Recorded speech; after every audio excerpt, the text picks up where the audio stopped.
So Bharadwaj గారు PCOD major cause అసల. ప్రతి ఒక్క టీన్ నుంచి ఒక అడల్ట్ వరకు ప్రతి ఒక్క మోస్ట్ 50 అబవ్ 50% అసల.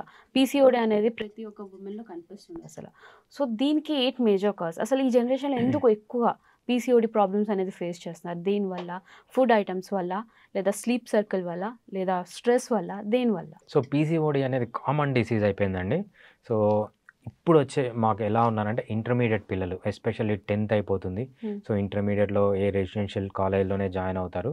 ఆల్మోస్ట్ ఆల్ చాలామంది మాకొచ్చే కేసెస్ ఇక్కడి నుంచి స్టార్ట్ అవుతాయి. ఇంకా పెళ్ళైన వాళ్ళు ఎస్పెషల్లీ వర్కింగ్ వుమెన్ యాహ్! ఎవరైతే వర్క్ చేస్తుంటారో whether they are married or unmarried hmm. So చాలా కేసెస్ వస్తుంటాయి.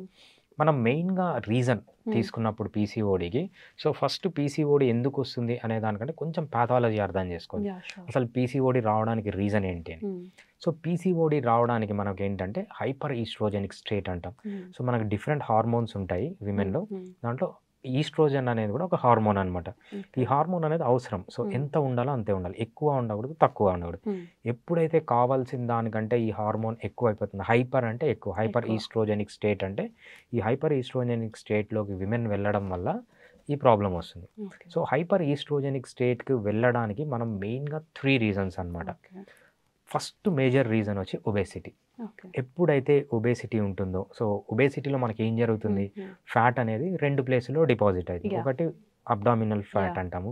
దాన్ని విసరల్ ఫ్యాట్ అంటామనమాట. ఓకే. ఇంకోటి peripheral fat are subcutaneous fat అంటాం. ఓకే. స్కిన్ కింద ఫ్యాట్. ఓకే. ఎస్పెషల్లీ స్కిన్ కింద ఉన్న ఫ్యాట్ ఏం చేస్తుందంటే దాంట్లో ఒక ఎంజైమ్ ఉంటుంది. అరోమటేజ్ అని ఒక ఎంజైమ్ ఉంటుందనమాట. ఓకే.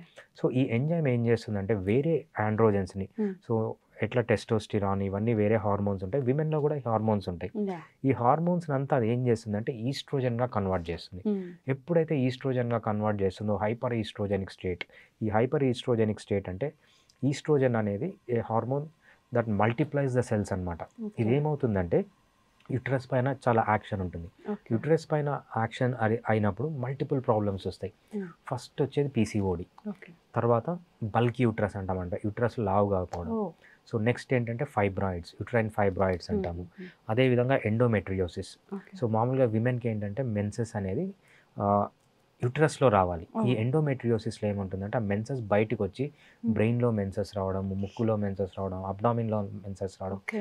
దీన్నంతా ఎండోమెట్రైటిస్ అంటామన్నమాట. ఓకే. ఇవన్నీ రీజన్స్ ఈ hyper oestrogenic state. So hyper oestrogenic state రావడానికి ఏంటంటే ఇదొక రీజన్. Obesity okay. అనేది ఒక రీజన్. ఒబేసిటీ. నెక్స్ట్ ఒక రీజన్ ఏంటంటే సో ఎర్లీ మ్యారేజ్ అంటే లేట్ మ్యారేజెస్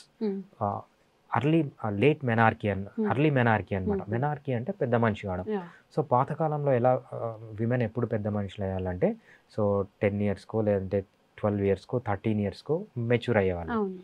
సో ఇప్పుడేమవుతున్నారు 8 ఇయర్స్‌కి 9 ఇయర్స్‌కి మెచ్యూర్ అవుతున్నారు. అంటే ఈ 3-4 ఇయర్స్ ఏదైతే ఉందో ఆ లో ఈస్ట్రోజన్ ఉండాల్సిన స్టేట్ ఆల్రెడీ 4-5 ఇయర్స్ ఎక్కువ ఈస్ట్రోజన్ ఉంటుంది. అంటే హైపర్ ఈస్ట్రోజెనిక్ స్టేట్‌లోకి వెళ్తున్నారు. అది ఒక రీజన్ అనమాట. ఓకే. నెక్స్ట్ ఏంటంటే నల్లి ప్యారిటీ. నల్లి ప్యారిటీ అంటే ఏంటంటే మల్టిపుల్ చిల్డ్రన్ లేకపోవడం, లేట్‌గా పిల్లలు పుట్టడం. ఫర్ ఎగ్జాంపుల్ మనం హీరోయిన్స్ వీళ్ళంతా తీసుకోండి. 30 ఇయర్స్‌కో, 35 ఇయర్స్‌కో పిల్లలు పుడుతున్నారు. యెస్. సో అది వాళ్ళ హక్కు అంటున్నారు. So that's the moral aspect. మనం యాహ్! అది తీసేసి సైంటిఫిక్ యాస్పెక్ట్‌లోకి వచ్చినప్పుడు ఏమవుతుందంటే సో ఎప్పుడైతే పిల్లలు పుడతారనుకోండి. ఫర్ ఎగ్జాంపుల్ ఒక అమ్మాయికి మ్యారేజ్ అయింది. మ్యారేజ్ అయిన వెంటనే పిల్లలు పుట్టారు.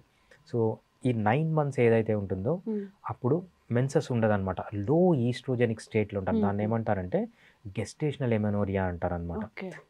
పిల్లలు పుట్టిన వెంటనే మళ్ళీ ఒక ఇయర్ వరకు వాళ్ళకి మెన్సెస్ ఉండదనమాట. దాన్ని ఓకే. ఏమంటారంటే లాక్టేషనల్ ఎమెనోరియా. ఆల్మోస్ట్ 1½ ఇయర్ నుంచి 2 ఇయర్స్ వరకు మ్యారేజ్ అయిన వెంటనే నార్మల్‌గా మన పాతకాలం సెట్టింగ్స్‌లో ఎలా ఉండేదంటే లో ఈస్ట్రోజన్ ఉండేది. కానీ ఇప్పుడు ఏమవుతుంది ఆ స్టేజ్‌లో కూడా ఎక్కువ ఈస్ట్రోజన్.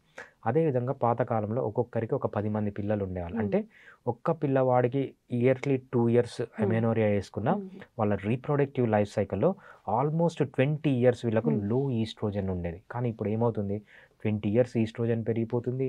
మెనార్కీ త్వరగా వస్తుంది. అక్కడ ఒక 4 ఇయర్స్ ఒబేసిటీ వల్ల ఇక్కడ మళ్ళీ హైపర్ ఈస్ట్రోజెనిక్ స్టేట్.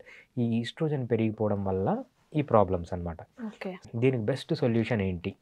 ఫస్ట్ వీళ్ళు చేయాల్సింది ఏంటంటే ఒబేసిటీ తగ్గించుకోవడం. ఓకే. ఒబేసిటీకి రీజన్ ఏంటంటే 5 రీజన్స్ చెప్పొచ్చనమాట. ఒకటి హై కార్బోహైడ్రేట్ ఫుడ్ తీసుకోవడం. So okay. ఎప్పుడైతే ఎక్కువ టీలు పొద్దున ఒకసారి తింటారు, మధ్యాహ్నం తింటారు, రాత్రి హ్మ్. తింటారు, సాయంత్రం తింటారు. హ్మ్. తినేదంతా కార్బోహైడ్రేటే. హ్మ్. సో ఇది కాకుండా మధ్య మధ్యలో టీలు, కాఫీలు, బర్గర్లు, పిజ్జాలు, కూల్ డ్రింక్లు హ్మ్. మొత్తం కార్బోహైడ్రేట్‌తో నింపేస్తున్నారు హ్మ్. బాడీని. హ్మ్. ఇదొక రీజన్. ఈ కార్బోహైడ్రేట్ తగ్గించాలి. హ్మ్. Next vegetable oils, seed oils. Yeah! మనం సన్‌ఫ్లవర్ ఆయిలు, సాఫ్లవర్ ఆయిల్ ఏవైతే ఈ వెజిటబుల్ సీడ్స్ నుంచి తయారు సీడ్ చేస్తారో ఆయిల్స్. దీంట్లో అంతా ఒమేగా 6 ఫ్యాటీ యాసిడ్స్ ఉంటాయి. ఈ ఒమేగా 6 ఫ్యాటీ యాసిడ్స్ అంతా హైలీ ఇన్‌ఫ్లమేటరీ. ఓకే. ఇవన్నీ ఈ ప్రాబ్లమ్స్ ప్రొడ్యూస్ చేస్తారండి. హ్మ్. అందుకు సో ఫస్ట్ వీళ్ళు చేయాల్సిందేంటంటే లో కార్బోహైడ్రేట్ ఫుడ్, సీడ్ ఆయిల్స్ వదిలేయాలి ఓకే. ఫస్ట్‌ది. నెక్స్ట్ ఏంటంటే స్లీప్. సో మామూలుగా అడల్ట్ అయితే 7-9 అవర్స్ నిద్రపోవాలి. యెస్. So confirm. ఎప్పుడైతే దీనికంటే తక్కువ నిద్రపోతారో వాళ్ళలో స్ట్రెస్ హార్మోన్స్ రిలీజ్ అయ్యి, గ్రోత్ హార్మోన్స్ రిలీజ్ అయ్యి, సో మళ్ళీ ఇది ఒబేసిటీ, సో వేరే ప్రాబ్లమ్స్‌కి లీడ్ అవుతుందన్నమాట. సో మొబైల్ పక్కన పెట్టేసి 7-9 అవర్స్ నిద్రపోవాలి. నెక్స్ట్ ఏంటంటే ఎక్సర్సైజ్. సో హ్మ్. ఏ ఎక్సర్సైజ్ అన్నా చేయండి. మీకు నచ్చిన ఎక్సర్సైజ్ ఎవ్రీడే హ్మ్. ఎక్సర్సైజ్ చేయండి. సో ఎక్సర్సైజ్ వల్ల కూడా మంచి గ్రోత్ హార్మోన్ రిలీజ్ అవుతుంది. స్ట్రెస్ హార్మోన్స్ హ్మ్. తగ్గిపోతాయి. ఈస్ట్రోజన్ తగ్గుతుంది. సో పీసీఓడీస్ తగ్గుతాయి. ఓకే. ఫోర్త్‌ది ఏందంటే స్ట్రెస్‌లెస్ లైఫ్. ఫర్ ఎగ్జాంపుల్ ఆఫీస్‌లో స్ట్రెస్ ఉంది, లేకపోతే ఇంట్లో స్ట్రెస్ ఉంది. వీలైనంత వరకు స్ట్రెస్ నుంచి బయటికి రండి. అవాయిడ్ ఎప్పుడైతే చేయాలి. రైట్. హ్మ్. ఎప్పుడైతే స్ట్రెస్ తగ్గిపోతుందో హ్మ్. అప్పుడు కూడా వీళ్ళలో హార్మోనల్ ఇంబాలెన్స్ ఏదైతే ఉందో అది కరెక్ట్ అవుతుందనమాట. ఓకే. ఇంకా ఫైనల్‌గా వచ్చి అడిక్షన్స్. సో ఆడ, మగ అని లేకుండా సో ప్రతి ఒక్కరు టొబాకో చివింగ్ చేస్తున్నారు, స్మోకింగ్ చేస్తున్నారు, ఆల్కహాల్ చేస్తున్నారు, డ్రగ్స్ యాహ్! తీసుకుంటున్నారు. ఆహ్, మోస్ట్‌లీ రీల్స్‌కి లేకపోతే షార్ట్స్‌కి అడిక్ట్ అవుతున్నారు. హ్మ్. ఏవైతే అడిక్టివ్ సబ్స్టెన్స్ ఉంటాయో ఈ అడిక్షన్స్ వల్ల అంతా స్ట్రెస్ వస్తుంది. ఈ 5 గనక కంట్రోల్ చేసుకొని తర్వాత హోమియోపతిక్ మెడిసిన్స్ తీసుకుంటే, హ్మ్. సో హోమియోపతిక్ మెడిసిన్స్ కొన్ని లైఫ్ స్టైల్ మోడిఫికేషన్స్ చేయించుకొని, హుహు. సో కొన్ని మంచిగా హోమియోపతి మెడిసిన్స్ తీసుకుంటే మీ ఏదైతే ఈ పీసీఓడీస్ ఉందో ఇది కంప్లీట్‌గా హుహు. రివర్స్ అయితుంది. ఈవెన్ ఒక్క సైడ్ ఎఫెక్ట్ కూడా లేకుండా మనము పీసీఓడీని హోమియోపతితో చాలా ఎక్సలెంట్‌గా ట్రీట్మెంట్ చేసుకోవచ్చు. ఇప్పుడు చాలా వరకు బయట టాక్ ఎలా ఉంటుందంటే పీసీఓడి ప్రాబ్లమ్ ఉన్న లేడీస్‌కి ప్రెగ్నెన్సీ అవ్వడం చాలా కష్టం అని రైట్. అంటారు. అది ఎంతవరకు నిజం? అది అబ్సల్యూట్‌లీ కరెక్ట్ అండి. ఓకే. పీసీఓడీ అంటేనే ఎనోయులేటరీ సైకిల్స్. హ్మ్. ఫర్ ఎగ్జాంపుల్ టిపికల్‌గా 28 డేస్ సైకిల్ హ్మ్. ఉందనుకోండి. ఈ విమెన్‌కి 14థ్ డే ఏమవుతుందంటే ఎగ్ రిలీజ్ కావాలి. ఓకే. అంటే ఒక ఫాలికల్ నుంచి ఎగ్ రిలీజ్ కావాలి. హుహు. సో దాన్ని ఓవులేషన్ అంటారు హ్మ్. 14థ్ డే. ఆ టైంలో మెన్‌తో కలిసినప్పుడు అది జైగోట్‌గా ఫార్మ్ అయ్యి పిల్లవాడిలాగా రావాలన్నమాట. యాహ్! ఈ పీసీఓడీలో జరిగే ప్రాబ్లమ్ ఏంటంటే ఫాలికల్ ఉంటుంది. ఫాలికల్‌లోంచి ఎగ్ బయటికి రాదన్నమాట. ఓకే. దాన్నేమంటామంటే ఎనోవిలేటరీ సైకిల్స్ అంట. ఓవా ఉండదు. అంటే ఎగ్గే ప్రొడ్యూస్ కాదు. ఓకే. ఎగ్ బయటికొచ్చి దాంతో స్పెర్మ్ కలిస్తేనే కదా పిల్లలు పుట్టేది. So exactly. పీసీఓడీలో ఏమవుతుందంటే ఒక ఓవరీదనుకోండి. హుహుహు. ఓవరీ నుంచి మనకేమొస్తుంటాయంటే ఫాలికల్స్ వస్తాయి. ఓకే. ఫాలికల్స్ నుంచి ఓవా బయటికి రావాలి. ఓకే. సో ఈ ఫాలికల్స్ వస్తాయి. కానీ ఫాలికల్స్ ఓపెన్ గావు. మెచ్యూర్ గావు. ఓకే. ఓవా బయటికి రిలీజ్ కాదు. ఈ ఓవరీ చుట్టూ ఇలా ఒక ముత్యాల హారం ఎలా ఉంటుంది ఓకే. ఆ విధంగా మొత్తం ఓవరీ ఒక చుట్టూ ఫాలికల్సే ఉంటాయి. Anovulatory follicles. ఓవా రిలీజ్ చేయని ఫాలికల్స్ అలానే ఉండిపోతాయి. దాన్నే పాలిసిస్టిక్ ఓవరీ అంటాం. దాన్నే పర్ల్ చైన్ లైక్ స్ట్రక్చర్ అంటాం.